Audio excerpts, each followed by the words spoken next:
yawa to kaga mun karatu wajen malam Allah ga wata malam boka lafiya ya aiki malam game da gagarumin abin da ya faru da yara suka tada mu hankali shi ne ni ma aka tada abokina hankali jiya to shi ne sai ni ma an domin an wanke mun hawaye na gaskiya ne ni ne sai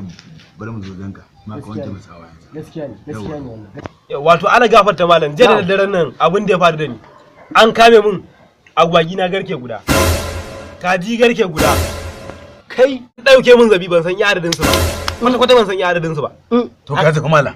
ka ji ba haka aka yi wannan yara wannan tsarin malam alga wata abin duba ne gaskiya ne kamar yadda kamar ni ma na ji daɗi yasa ne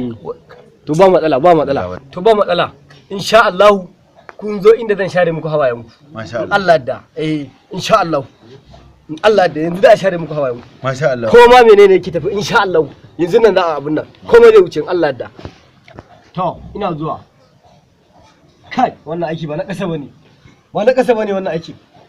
bari in karba abagun dan ditu wannan aikin ba na kasa bane dan ditu to kaga manya kaga masu abu da abun su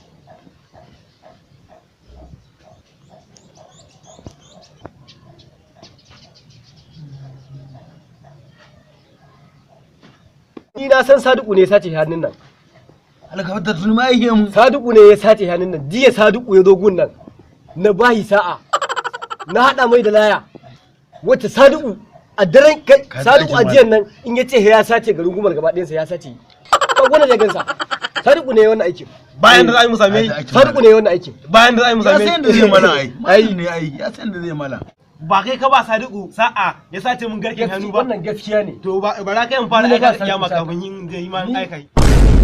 kai mutumin banza malam malam Sauƙin Nishaɗi TV. Yi mana subscribe sannan ku danna alamar ƙararrawa domin samun sabbin shirye-shiryenmu da zarar mun ɗora. Mun gode.